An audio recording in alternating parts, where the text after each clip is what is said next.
How's it going, everybody? My name's Dave Whipple and you're watching Bushradical. Today what we're going to do is we're going to do a log cabin Q&A. This has been a video that has been making itself over the last couple of years because I get question after question after question after question about this log cabin, the way it's built, why it's built this way, what the thought process was, etc, etc, etc. So if I don't cover something in this video that you're really interested in, throw it down in the comments and I will definitely include it in part 2. Let's get started. One of the first questions I get asked all the time is why I chose to build a stockade style cabin. Two reasons for that. The trees on this property are aspen, and it's pretty easy to find 8 foot of straight aspen, but it's difficult to find 12 feet, and it's nearly impossible to find 16 feet. So it's pretty easy to find 8 foot sections that can be used for a log cabin. And since I've got a couple thousand aspen trees on this property, that's why I chose to go stockade style. But that's really only one of the reasons. The other big reason is with a stockade style place, you're only dealing with an 8 foot log at the most. So it's basically a log wall design where you can adapt it to any size building, but you're only dealing with 8 foot stock. If you had a standard traditional log cabin, horizontally laid logs, and it was 40 feet long, you would need 42 or 43 foot long logs to do that wall because they have to lap on the corner. With this, you could do the same length of wall, but you're just dealing with 8 foot stock. So here's a question. What are the benefits of this type of wall? Well, the benefits are one person can build the cabin by themselves without any help. As far as the downsides, when the logs shrink, and all logs shrink, the gap is a vertical gap. That gap will never close up and be tight due to gravity the way it would in a horizontal cabin where everything is constantly settling. So that is one of the downsides. I don't think there's any kind of a structural downside to a stockade style cabin because a log cabin in and of itself is inherently very solid. Even though there is some shrinkage, the logs are screwed into the bottom, they're screwed into the double top plate, so they're not going anywhere. And the gap in the center is filled with fiberglass insulation, so as the logs shrink, the insulation will loft back out and fill that gap. Ultimately, the whole cabin is going to get chinked with perma-chink inside and out. So any kind of a gap that opens up, it's going to be sealed anyway, so it's not going to allow any air to pass through it. Now, speaking of shrinkage, this is the corner post. This log right here is the very first log I ever put up on this cabin. And between that log and its neighbor, you can see that the gap is maybe 1/8 of an inch right here.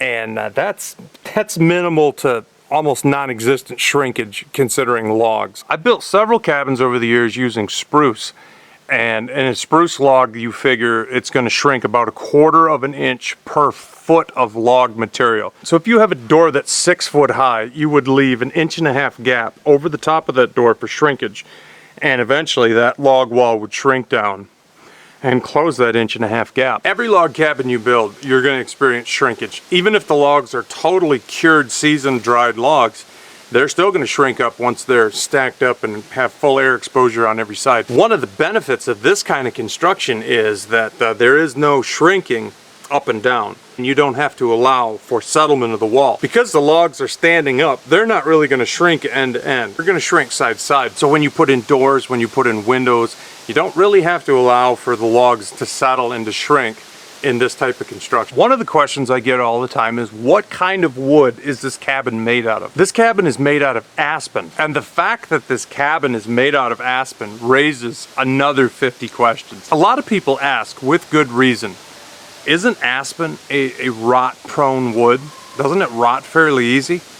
Well, the answer is yes, it does. Yes, aspen is very prone to rot. So why would anybody go through all the trouble to build a cabin out of aspen? To answer that question, let's go take a look at another kind of tree. Now, everybody is familiar with this tree. This tree is a birch tree. They're covered in the classic papery birch bark. Now, of every tree that's in the woods, the birch tree is probably the most prone to rot. Part of the reason is it's got this waterproof bark. So when a birch tree dies standing up, a birch tree will rot very, very quickly, and you can just shove it over.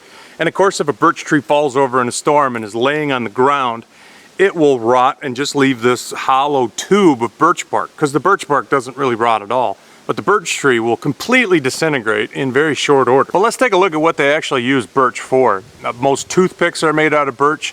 A lot of structural furniture, like the insides of chase lounges and couches and stuff, the actual structural hardwood framing, a lot of that is birch.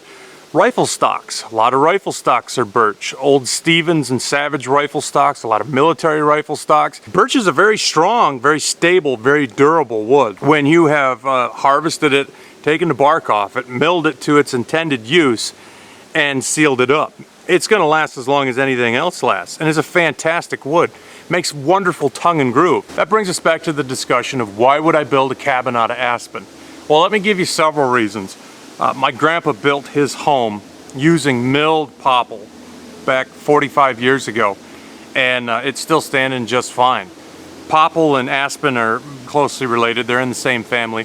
Grandpa used to cut a lot of popple off his property. He'd take it to the sawmill, and he'd either have it cut up into board siding, like for a shed or a barn, or he'd have it cut up into 2x4s and 2x6s and whatnot. And he built all kinds of stuff out of popple. An incredibly rot-prone wood. But once it's milled, once it's dried, and if it's kept dry, it's as good as anything else. Not only that, 20-some years ago, I worked with a Finlander in the Upper Peninsula of Michigan, a guy by the name of Lowell Hinsela. And Lowell had built several cabins using popple and aspen. And he preferred to work with that wood over everything else. It's a very light, very insulating wood once it dried out. He'd build his cabins green and get a coat of stain on the outside to protect it from mold and mildew and the weather. I worked for Lowell, and I know that this guy knew what he was doing. He was building homes in the $200,000 range 20 years ago when that was a pretty high-end house. He'd built cabins using popple, and he'd known other people that had built cabins using popple, and it had really good luck. Getting the logs dried out, keeping a large overhang on the logs, gutters, all of that stuff was very important. But he said under the right conditions, those logs last as long as anything else. My neighbor, Lee, who put the road in about 25 years ago, he built his home out of aspen logs. And his home is 25 years old and it's doing just fine. So I know from other people's experience, people that I know personally, that type of wood will work as well as anything else when used correctly. Now the other reason that I chose to use aspen is I've got about 2,000 of them on this property. Everywhere on this property is covered in aspen trees. Now granted, from my personal experience, this aspen cabin has been kind of an experiment. I've never worked with popple species before. I've never built a cabin using them, but like the Egyptians used stone, like the Sioux used buffalo skin and poles, I'm making a home out of what I have. And in this area, on this particular piece of property, I've got a ton of usable aspen. So when we talk about the durability of a wood, once it's used in a construction project where it's not going to get rained on and all the bark's off it, and it's had time to dry out, it's a whole different ball game. When I decided to build this cabin in this spot, I had several large trees that were hanging over this spot. And you can see the stumps right here. Now because those trees were hanging over my building site, they had to go. And they were good solid trees. So those were some of the very first trees I used in this cabin. As a matter of fact, these corner posts were the very first things I cut. Now I cut these 4 years ago. And if you take a look at the bottom of this log, where it would have got the most weather, where any rain on it would have dripped off, it looks just fine. It's in great condition. They look just as good now as they did when they went up. Here's the question I get all the time. What kind of stain am I using on this project? Well, on the inside of the cabin, I'm using a Watco Danish oil. You can go to any hardware store and buy a can of it. As far as the outside, I'm using this product. This is a Super Deck Log Home Oil Finish. It's basically just a log oil. I'm guessing it's probably a linseed oil composite and it's got different pigments in it. But the reason I like using a log oil is once it starts to fade, once it becomes older looking, it starts to seem kind of like it's thinning out. And oil finishes do that. You can apply another coat of finish over it and rejuvenate the look of the cabin and re-protect it. Now back when I built this cabin, I used a product called Messner's Timberflex.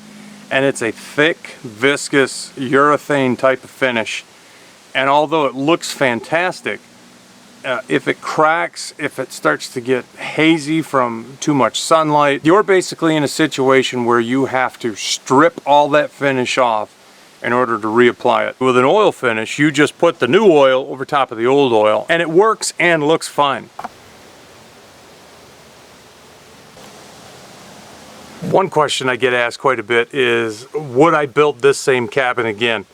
Yes and no. I would have no problem building another Stockade Style cabin, but I would never build another cabin the way I built this cabin. I built this cabin by going out into my property here, selecting the logs that I thought were the right logs, cutting those trees down, cutting them into sections, milling them two-sided with a chainsaw jig, and then basically carrying the logs from where they fell to the building site, cutting them perfectly to length and using them in the wall.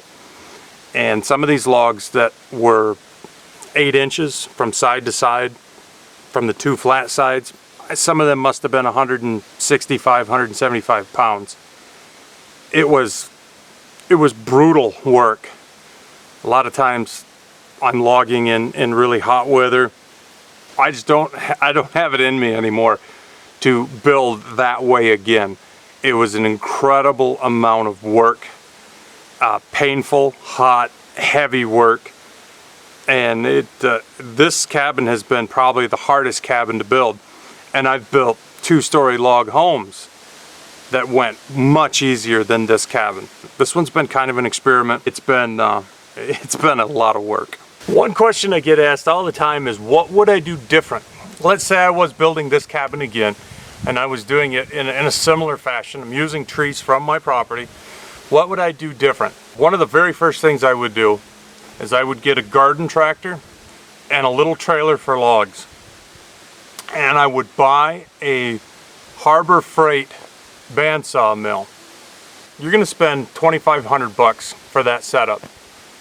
But that sawmill, that $2,000 Harbor Freight sawmill, it's gonna be worth $2,000 when you're done with it, because it's a sawmill and it's never really gonna go down much in value. And what you could do with a setup like that is make yourself a little bit of a trail system to where you can drive your little tractor or four-wheeler, either one would work fine, to wherever your tree is. When you fall a tree, you could put the sections on the log trailer, take it to the bandsaw mill, and two-side it almost instantaneously with a small bandsaw rig. Not only that, you're going to have good, clean cuts. You're not going to have jagged chainsaw cuts that you get with a jig. So when you put two logs together, you're going to have the tightest joint you possibly can. Not only that, but you can cut boards and beams on a little bandsaw mill, and they're going to be right. You're not going to be working with jigs and running a chainsaw, which is a lot of abuse on your body.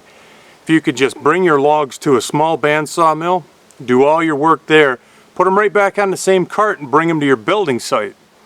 You could put the logs up and then head back out for more logs. It would take 85% of the work out of building a cabin like this to do it that way, as opposed to cutting logs with a chainsaw jig and packing them out by hand.